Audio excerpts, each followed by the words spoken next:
Alors, bienvenue à tous dans cette deuxième partie de cet épisode que j'ai intitulé « La dernière chorale ».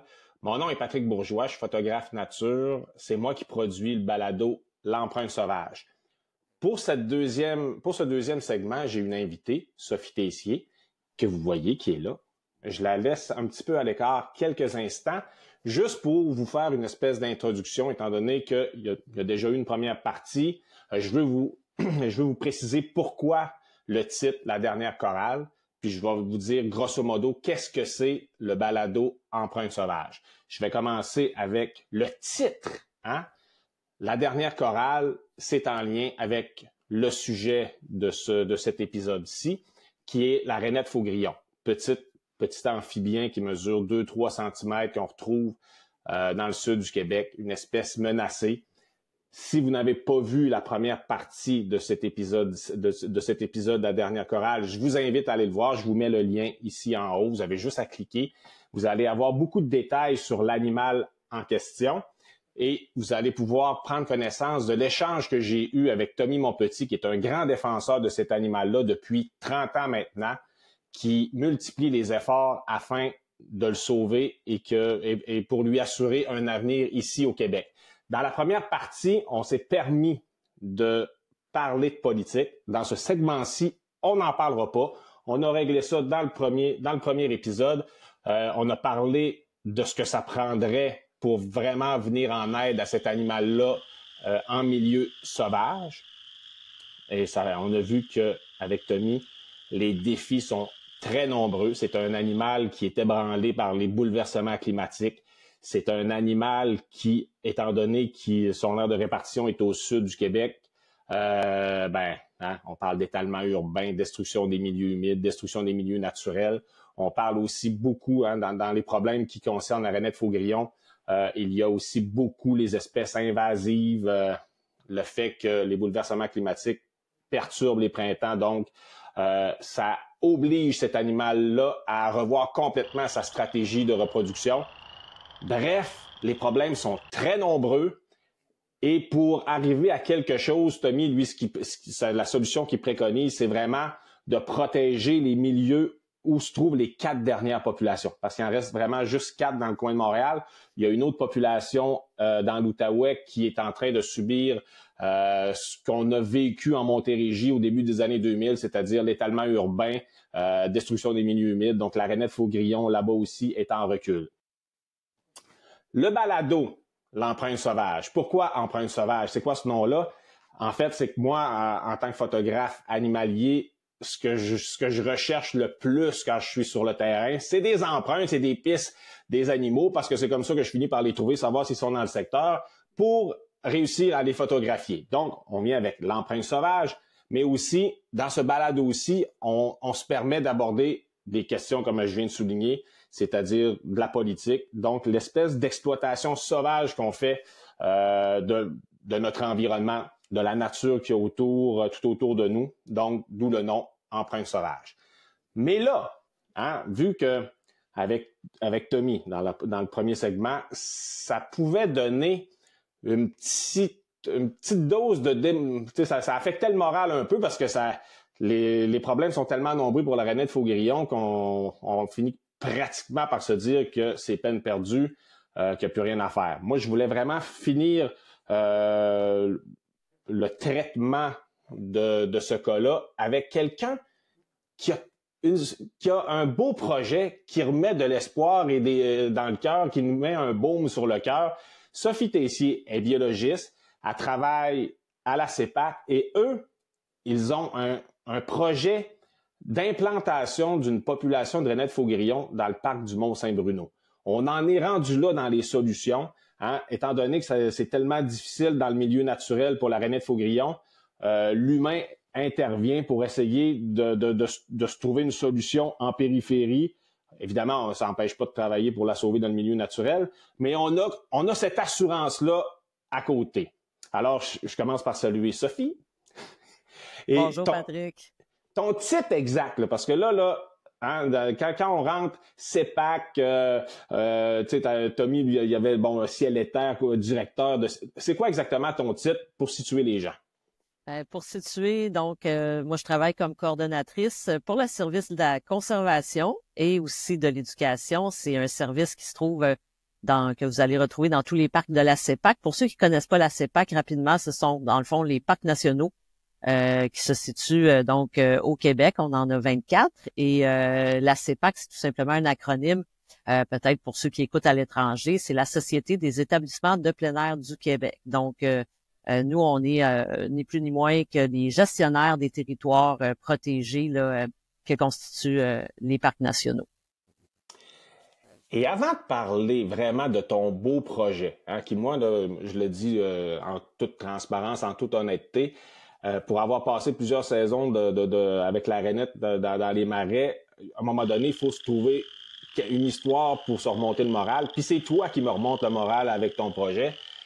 Mais avant de rentrer dans les détails de ça, moi, je voudrais que tu me racontes, que tu me précises, parce que tu es biologiste de formation, donc tu es une vraie spécialiste. Là, hein? Des fois, les gens nous disent que ces réseaux sociaux, les gens parlent à travers leur casque. Non. Ici, on a une vraie spécialiste.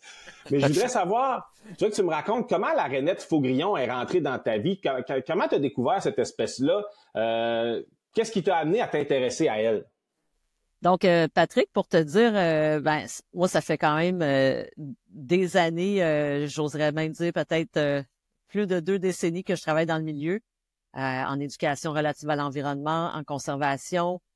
Pour moi, l'importance de la biodiversité, on en parle depuis quelques années de façon généralisée, on l'entend dans les nouvelles, mais moi, ça fait déjà au moins 25 ans que je m'attarde à ça et que ça me tient à cœur. De un, c'est parce que évidemment c'est mon travail, mais de deux, depuis un très jeune âge, j'ai eu un attrait naturel pour tout ce qui est faune, flore, les végétaux. Ça m'a toujours attiré. Je savais depuis l'âge de 7 ou 8 ans que je voulais travailler dans ce domaine-là. À cette époque-là, je savais pas à quel point j'allais pouvoir le faire, puis même à la fin des études universitaires, là, c'était pas évident. Dans le début des années 90, on avait d'autres enjeux, mais me voici maintenant en 2025, et puis oui, ça fait à peu près ça, 25 ans que je travaille soit dans des parcs nationaux, dans des musées tels que le Biodôme, le Jardin botanique. Bon, ça fait partie de mon historique. Puis si on met la loupe sur les toutes dernières années, dans les 2 parcs de la CEPAC pour lesquels je travaille activement, c'est le Parc national des îles de Boucherville et le Parc national du Mont-Saint-Bruno. Et la rainette faugrillon, bien sûr, j'en avais entendu parler avant de travailler dans ces parcs-là, mais j'ai été appelée à être en contact de façon plus rapprochée de cette espèce-là. Et pour quiconque aura eu un contact avec ce petit amphibien, c'est tellement petit, c'est tellement fragile, mais à la fois résilient, que moi, je suis comme tombée sous le charme de cette petite grenouille-là. Et ça fait maintenant plusieurs années là que je travaille sur le projet dont on va parler peut-être de façon plus approfondie dans les prochaines minutes là, ou la prochaine demi-heure. Alors, c'est de cette façon-là que je pourrais te dire là, que je suis devenue un peu, c'est ça, amoureuse de la rainette. Puis avant de sauter dans l'histoire là, de l'aménagement, moi j'ai une question que j'aime poser à des gens comme toi parce que je le sais qu'il y a plusieurs personnes autour, tu sais, qui aiment la nature, mais tu sais, pas tant que ça. Les animaux, ouais, j'aime bien l'orignal, mais tu sais, une grenouille. C'est toi, en plus, t'as le parc à Boucherville, t'as la couleuvre brune en plus. Hein. Là, on s'entend que reptiles, araignées, là, on vient de rentrer dans les phobies de plusieurs personnes. Et ces personnes-là, tu leur dirais, elle va disparaître, la couleuvre brune, parce que c'est une espèce menacée, elle aussi. Des grenouilles, il y en a qui disent, qu'est-ce que ça va changer s'il n'y a plus de grenouilles autour de chez nous? Toi, en tant que biologiste, là, explique-nous qu'est-ce que ça a comme impact de retirer une espèce qui est pas aussi grosse qu'une baleine, qui est minutée. La rainette faugrillon, c'est gros comme le bout du doigt. Mais pour un écosystème, qu'est-ce que ça représente de retirer la rainette faugrillon? En réalité, chaque espèce, aussi petite ou, à l'inverse, aussi grosse soit-elle, a son importance dans un écosystème. On prend toujours l'image d'un avion en vol et à chaque fois qu'on perd une espèce, et on en perd, et quand une espèce est perdue, elle est perdue souvent pour toujours. C'est très difficile de ramener une espèce sur un territoire. Donc, à chaque fois qu'on perd une espèce, c'est comme si on perdait un boulon de l'avion. Alors, à un moment donné, c'est sûr que il y a un point de bascule. Nécessairement, à force de perdre des espèces, ben c'est comme si tout l'écosystème, à un moment donné, va s'effondrer sur lui-même. Alors, quand on parle de l'importance de conserver, préserver la biodiversité, pour garder la métaphore, c'est de pouvoir garder l'avion en vol. Alors, ça, c'est une des raisons. Ensuite, ben ça, c'est très, comme on va dire, technique, hein. C'est la biologie, l'écologie appliquée là, pure et simple. Maintenant, il y a aussi la notion de valeur intrinsèque dont on parle peut-être moins souvent. La valeur intrinsèque, en gros, ce que c'est que nous, de notre point de vue anthropique, on a souvent eu tendance à donner une valeur à une espèce selon notre point de vue. On va dire que telle essence d'arbre a beaucoup de valeur, un chêne a beaucoup de valeur parce que, oui, on voit ça plus comme une ressource qu'on peut transformer. On peut voir d'autres grands animaux charismatiques, ils ont une valeur parce qu'ils vont apporter peut-être beaucoup de touristes dans une région, par exemple. Ce sont des exemples. Alors que la valeur intrinsèque, c'est que peu importe la valeur commerciale ou autre que nous, on accorde à une espèce en tant que telle a une valeur. En quoi consiste cette valeur-là? Ben, c'est une valeur qui est inestimable. On peut pas la chiffrer ça en montant d'argent ou quoi que ce soit. Il faut le voir comme c'est des millions d'années d'évolution qu'on a sous nos yeux ou qu'on a au creux de la main. Et ça, on peut pas reproduire ça d'aucune façon. Alors, ça, c'est la valeur intrinsèque, que ce soit un insecte, un amphibien, un reptile. Mais oui, malheureusement, tu l'as mentionné dans ta question, c'est que il y a certains animaux qui sont un petit peu moins aimés du grand public. Hein? Si on disait, c'est quoi la valeur intrinsèque d'un moustique? Ben, c'est sûr que là, on tombe dans les mal-aimés. Les amphibiens, les reptiles sont pas très loin des moustiques, dans le sens qu'ils sont pas nécessairement vus comme étant wow, c'est pas comme un grand félin charismatique ou quelque chose qui est très mignon. Quoique Quoique la rainette est quand même assez mignonne, là.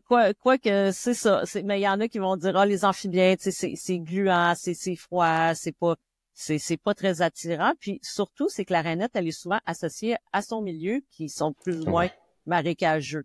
Alors là, c'est comme si l'animal en tant que tel, il est associé aussi à un milieu, justement, où il y a pas toujours, c'est ça, où il fait pas toujours bon vivre. Hein? Il y a des moustiques. Des moustiques et de la boîte. Exactement. Alors que c'est très beau, hein, dans les faits, les gens, c'est vraiment une méconnaissance parce que les milieux humides, là, ceux qui restent encore en bon état autour de Montréal, là, c'est vraiment super beau. Il y a des super belles fleurs là-dedans. Il y a toutes sortes de trucs vraiment admirables puis spectaculaires. Et ça m'amène à te demander, si la rainette se porte mal dans ces milieux-là, tu sais, on peut pas juste isoler la rainette. Toi, l'analyse que tu en fais des milieux humides autour de Montréal, leur état de santé, c'est quoi? Si on est en train de perdre la rainette Faugrillon à vitesse grand V, ça doit te laisser comprendre que ça va pas bien dans les milieux humides autour de Montréal, là.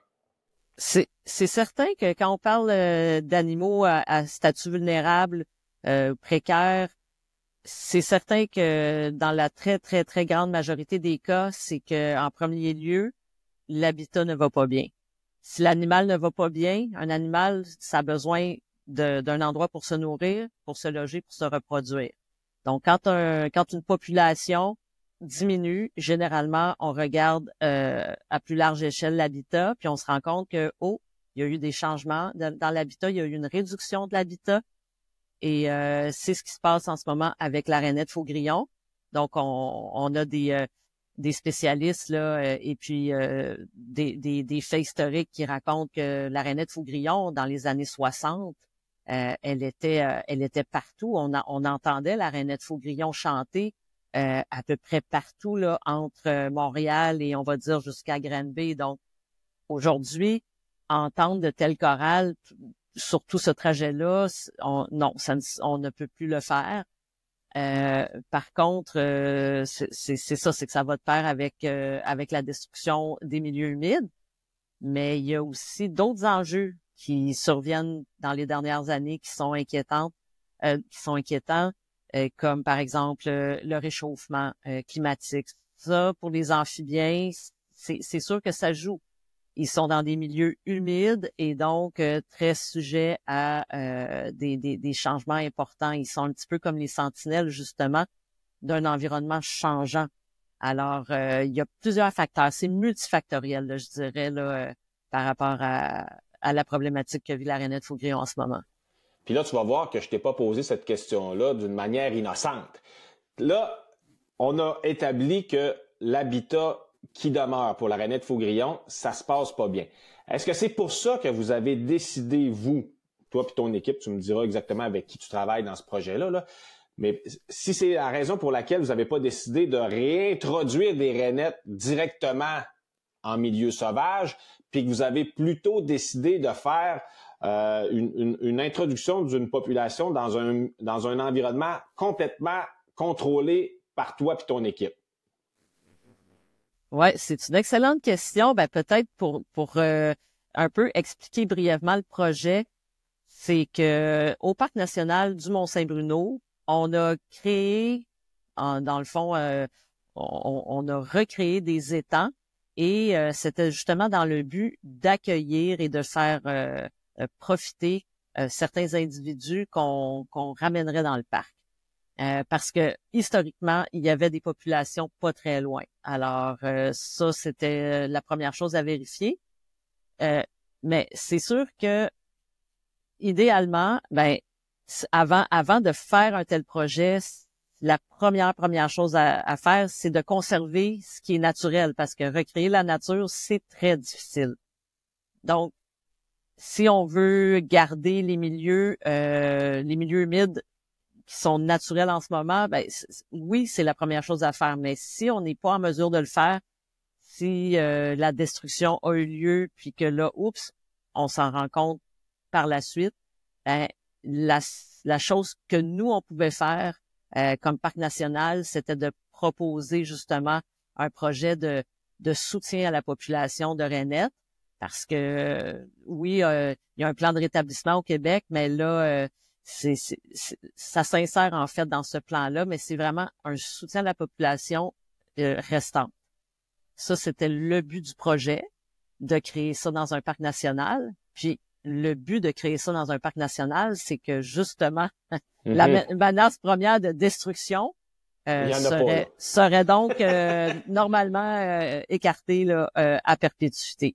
Alors, le choix était logique, mais ce choix-là n'a pas été fait. C'est pas un projet c'est pas disons quelque chose là du jour au lendemain là qu'on a fait. On va installer des rainettes. Là, c'est vraiment en collaboration avec plusieurs partenaires dont je vais parler.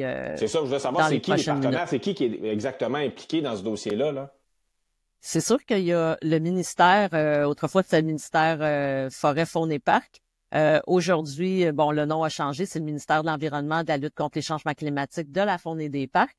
Donc, avec le ministère, c'est vraiment le premier partenaire avec qui le service de la conservation et de l'éducation là a travaillé main dans la main. C'est d'ailleurs Nathalie Rivard qui travaille ici là, dans le service de la conservation et avec Madame Lynne Boutillier. Donc, ce sont ces deux personnes-là au tout départ qui se sont dit on pourrait peut-être créer un partenariat puis justement apporter un certain soutien à la population en créant des étangs. Par la suite, ben c'est sûr que ces étangs-là, il fallait y mettre une population. Ouais.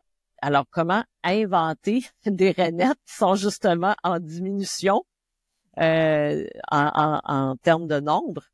Eh ben là, c'était de créer une petite pouponnière et c'est là que le Biodôme de Montréal, avec l'équipe de Emiko Wong, c'est là que le Biodôme est entré en jeu parce que eux, ils ont quand même une expertise de fort longue date par rapport à la reproduction en milieu fermé, donc un peu la reproduction in vitro, si on veut, là, de la rainette faux-grillon. Mais là, il y a un autre acteur qui est venu s'ajouter un peu main dans la main au Biodôme, parce que la reproduction, disons, la reproduction in vitro, ça exige certaines manipulations, dont des ajouts d'hormones, parce que sinon, la rainette, elle n'est pas en mesure de se reproduire, là, même si les conditions sont reproduites de façon exemplaire, les conditions extérieures sont reproduites à l'intérieur. Ça fonctionnait pas. Ça fonctionne pas. Donc là, ça prend des hormones et il y a un docteur Vance Trudeau qui travaille à l'université d'Ottawa. Lui avait cette expertise-là qui l'a amené donc pour faire en sorte que les rainettes au Biodôme puissent produire des œufs et des têtards. Mais là, comment vous faites pour introduire les hormones dans un animal qui est gros comme le bout du doigt, non? Ça prend toute une dextérité. Donc, ça prend des doses qui ont été finement étudiées. Mais c'est avec une seringue? Avec une petite seringue. Chaque individu va être inoculé par une microdose d'hormones et puis ça va déclencher justement la chorale, le champ reproducteur et la reproduction. Alors là, on est rendu avec le ministère, l'Université d'Ottawa et le Biodôme de Montréal. Mais ça prenait aussi, puisque ça, c'est un projet de recherche à la base pour documenter, en fait, comment on peut introduire ou soutenir une population en faisant d'un milieu un nouveau lieu de population. Eh ben là, ça prenait des étudiants, soit de maîtrise ou autres, là, pour venir documenter tout ça et faire des manipulations. Et là, c'est l'Université Laval qui s'est proposé et on a avec le professeur Marc Mazerolle, donc les étudiants et étudiantes de Marc Mazerolle sont avec nous dans le projet. Donc, on peut vraiment dire que ce projet-là, on ne l'a pas fait seul, c'est un projet ultra collaboratif.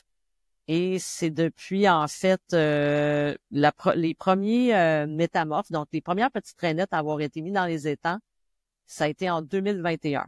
Donc, au printemps 2021. Précédemment à ça, oui, ça prenait, il fallait faire les étangs, ce qui n'a pas été une mince affaire parce que bon, on voulait pas détruire le milieu naturel qu'on avait dans le parc national. Il fallait juste réaménager d'anciens fossés agricoles.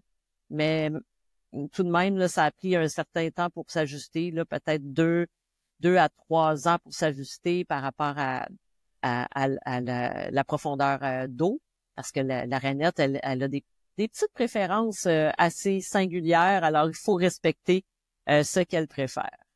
Mais là, pour être capable d'arriver avec un bon taux de succès là, en laboratoire, parce que je pense que c'est vraiment ça qui se passe au Biodôme, vous avez combien de rainettes sous la main? Puis est-ce que vous les conservez? Là, moi, je m'imagine, hein, il y a des terrariums avec des plantes partout. Puis c'est-tu comme ça que vous les gardez? Comment ça se passe concrètement?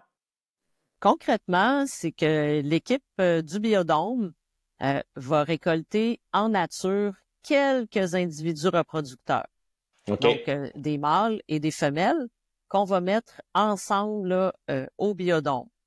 Bon, là, il y a l'injection d'hormones, ça déclenche l'état de la reproduction. Puis, par la suite, ben, il y a des œufs qui vont être, entretenus, des petits têtards qui vont être entretenus par le Biodôme jusqu'à un certain stade. Mais oui, ce sont ni plus ni moins des aquariums au début, puis ensuite, oui, il y a des terrariums aussi. Donc, okay. C'est dans une salle qui est fermée au public. Malheureusement, on peut pas voir le processus. Mais moi, j'ai eu la chance quand même d'aller visiter. Puis, faut nourrir tout ce beau monde-là aussi. Il faut changer l'eau. Vous les nourrissez avec quoi? C'est souvent des petits insectes, des petites drosophiles, des tout petits insectes. Évidemment, les têtards, là, c'est plus au niveau d'un mix d'algues et de micro-organismes végétaux. Donc, c'est vraiment beaucoup de travail parce que, imaginez un petit aquarium à la maison, changer l'eau des poissons, tout ça, ben là, il faut voir ça à beaucoup plus grande échelle parce que le biodôme va produire quelques milliers de têtards. Donc, là, on parle de vraiment une grosse population.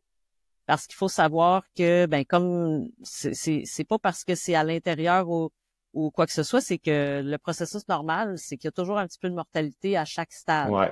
Donc, on sait que la grenouille, la rainette commence par un œuf, ensuite un tétard qui va grossir, qui va se métamorphoser en petite grenouillette, puis ensuite de ça, ben, la grenouillette va devenir complètement adulte.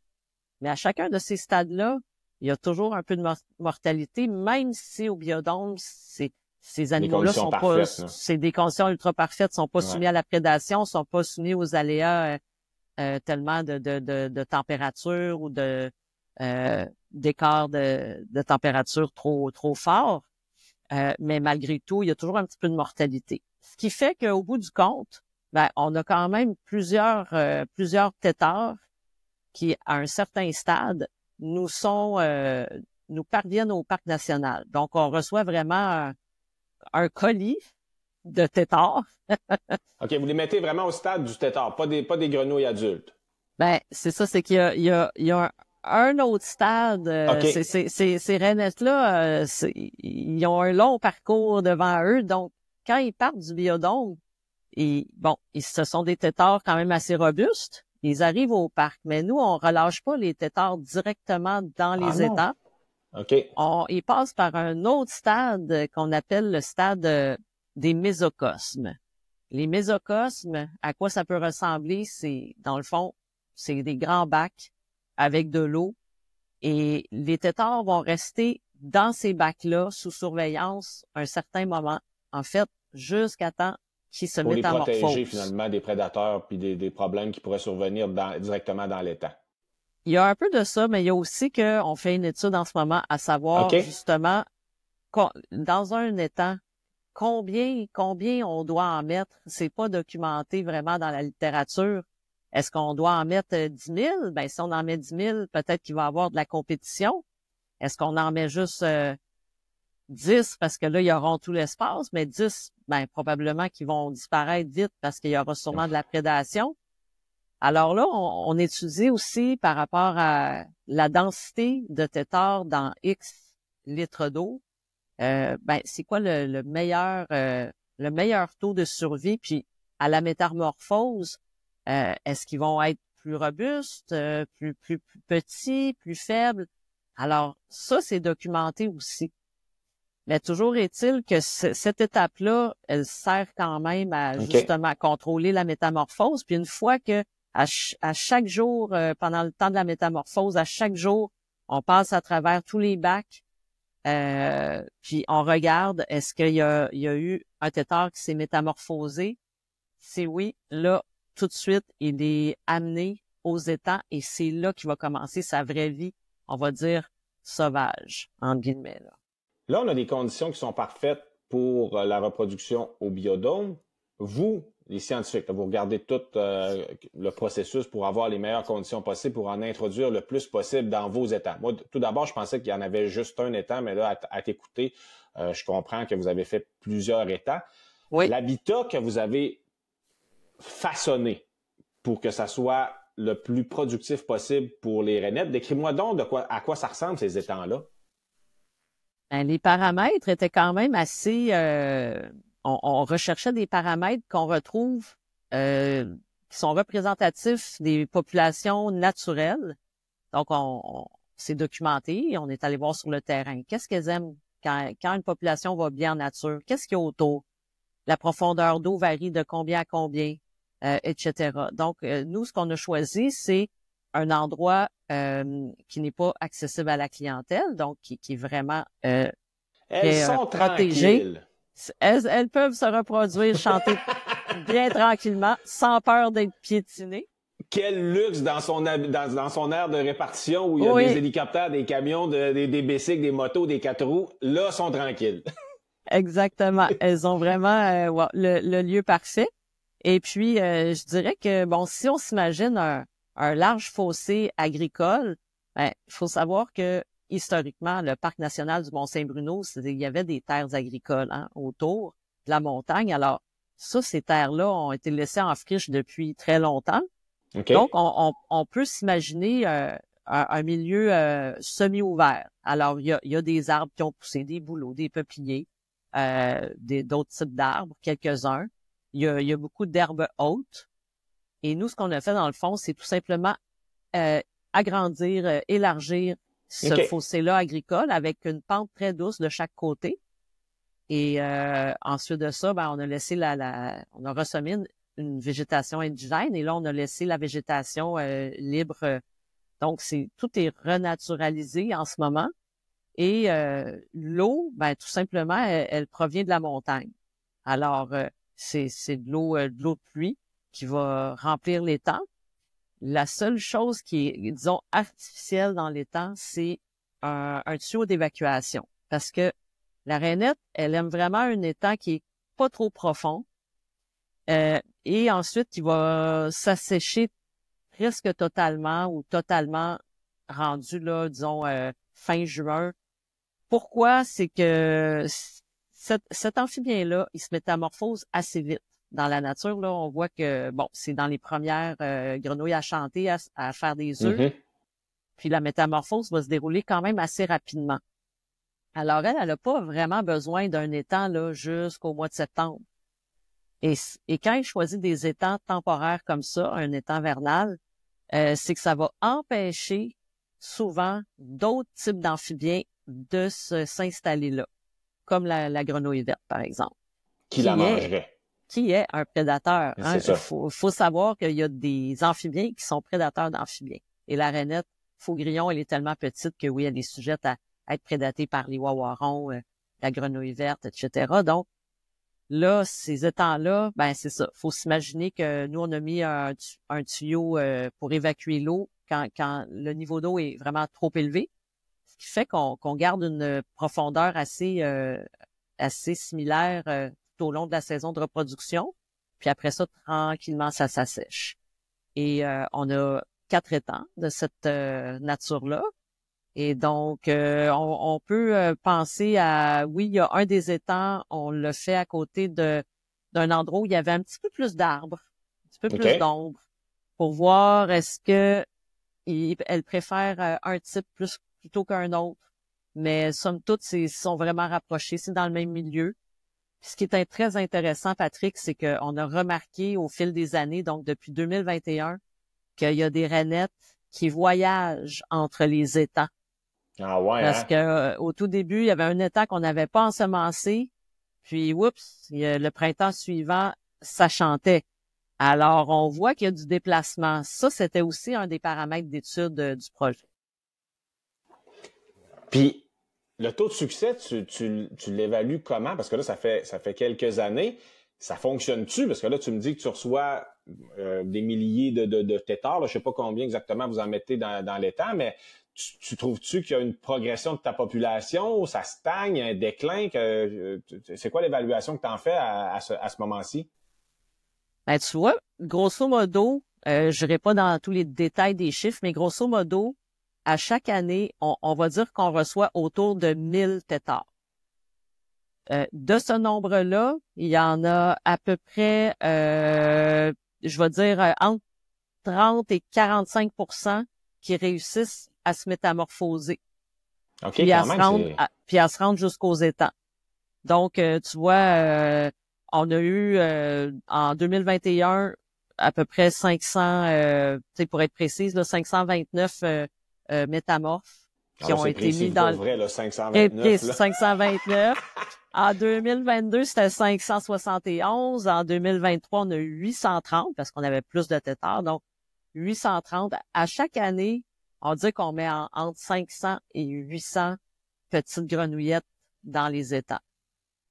Et à chaque printemps, on se rend aux étangs pour savoir est-ce que petites grenouillettes, les petites rainettes qu'on a installées là, est-ce qu'ils ont pu survivre pendant l'hiver?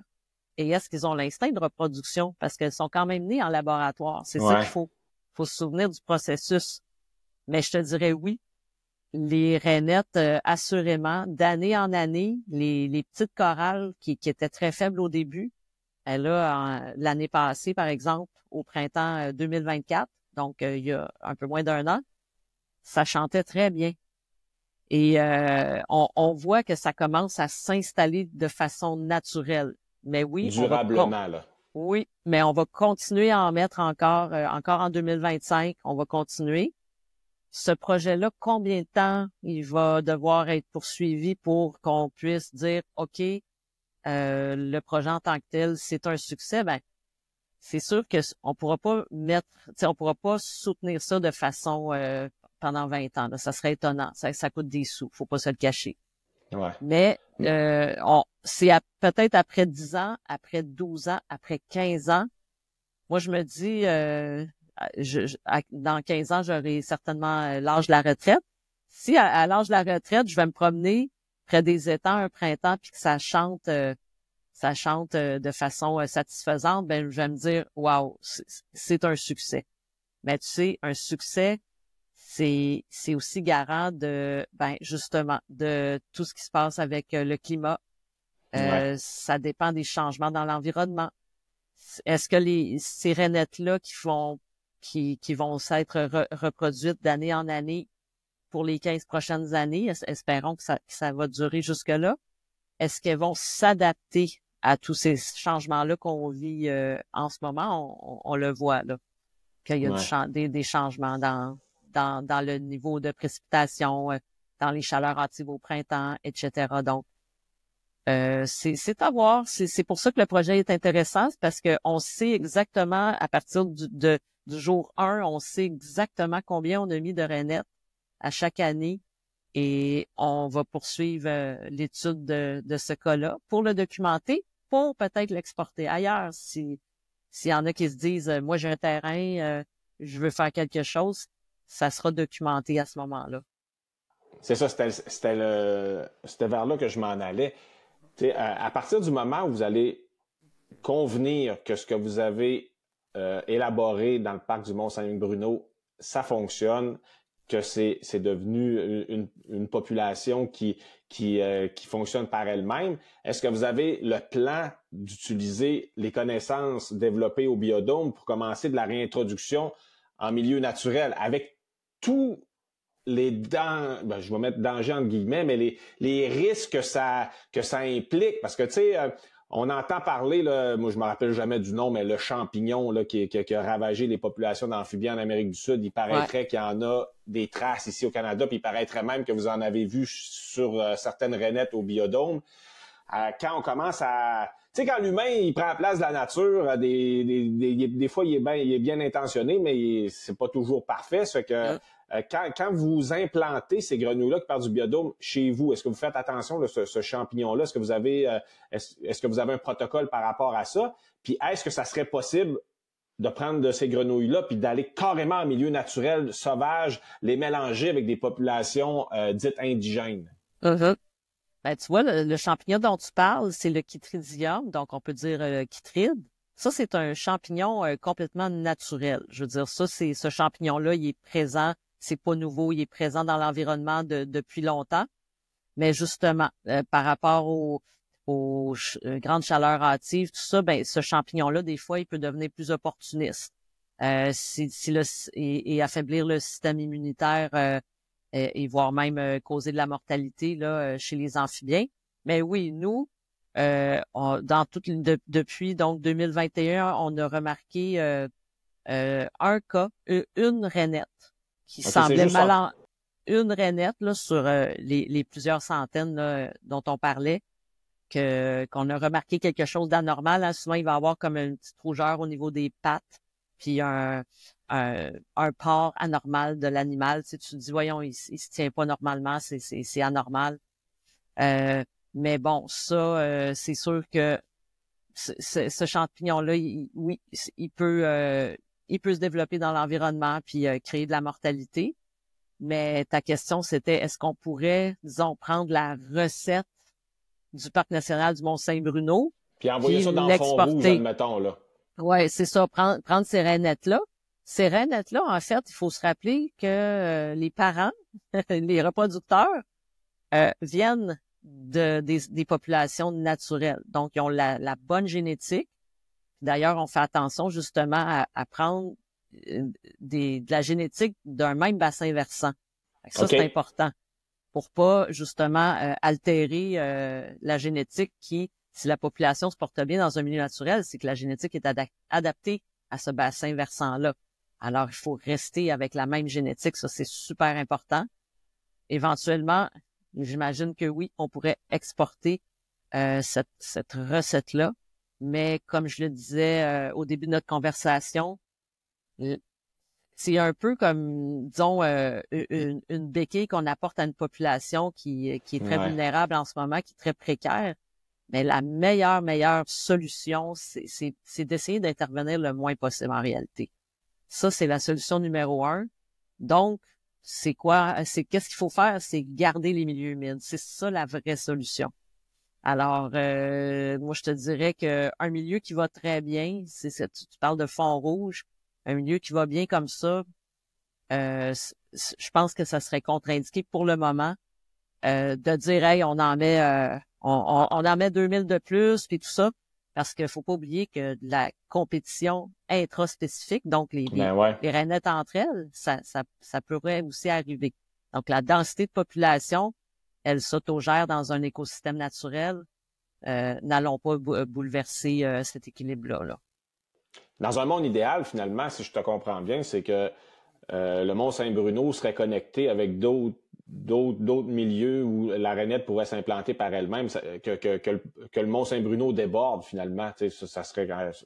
J'imagine que ça serait comme une façon naturelle d'alimenter ce qu'il y a autour, mais je pense que le Mont-Saint-Bruno est assez isolé, il n'est pas connecté avec... C'est un peu tout le problème de la connectivité des milieux naturels dans la région de Montréal, là. Puis, c'est ça, la rainette, tu sais, Patrick, elle ne voyage pas si loin. Non, hein? Ben, tu l'as mentionné, hein, c'est un petit amphibien de 2 cm, 3 cm au maximum. Donc, ça tient sur une pièce de 2 $. Alors, cet amphibien-là, d'ailleurs, ce qui a été documenté, ce qui est connu là-dessus, c'est que, tu sais, son voyagement, là, c'est autour de 300-400 mètres, un demi-kilomètre. Ça, c'est en tant qu'adulte.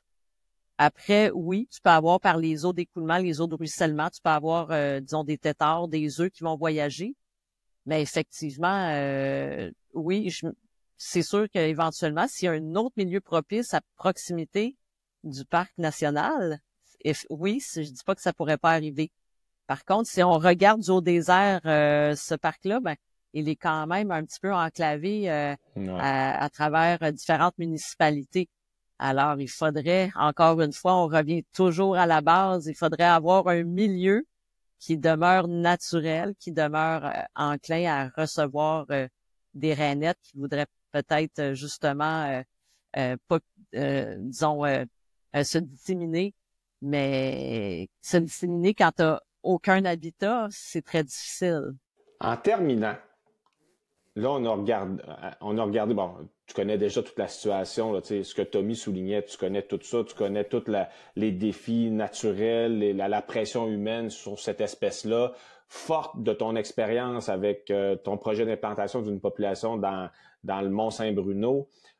Toi, l'avenir que tu accordes à la rainette faugrillon au Québec, est-ce que tu as une vision positive malgré tout? Est-ce que tu es encore optimiste, enthousiaste ou est-ce que tu es très inquiète du déclin qu'on assiste actuellement dans les milieux naturels pour la rainette faugrillon?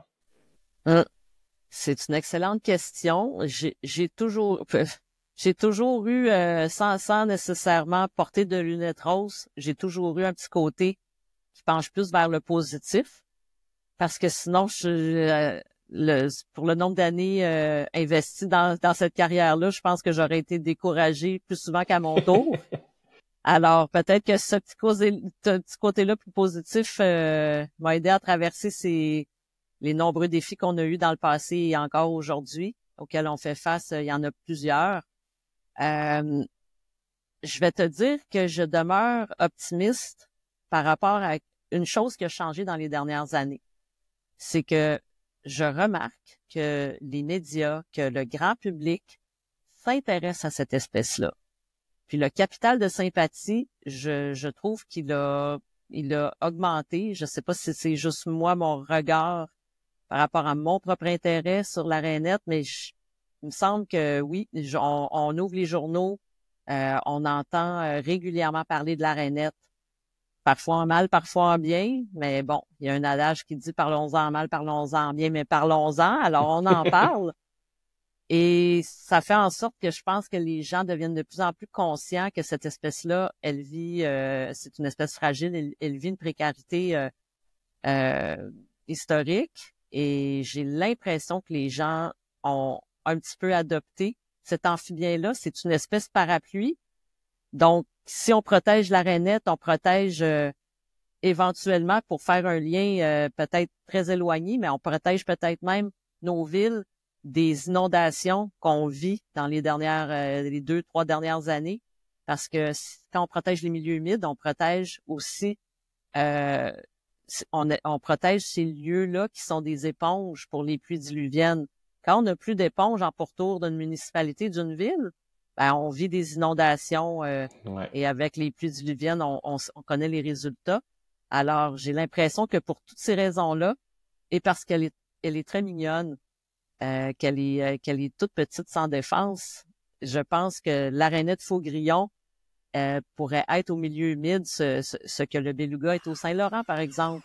C'est dans le fond, c'est des espèces un petit peu qui deviennent un peu des vedettes.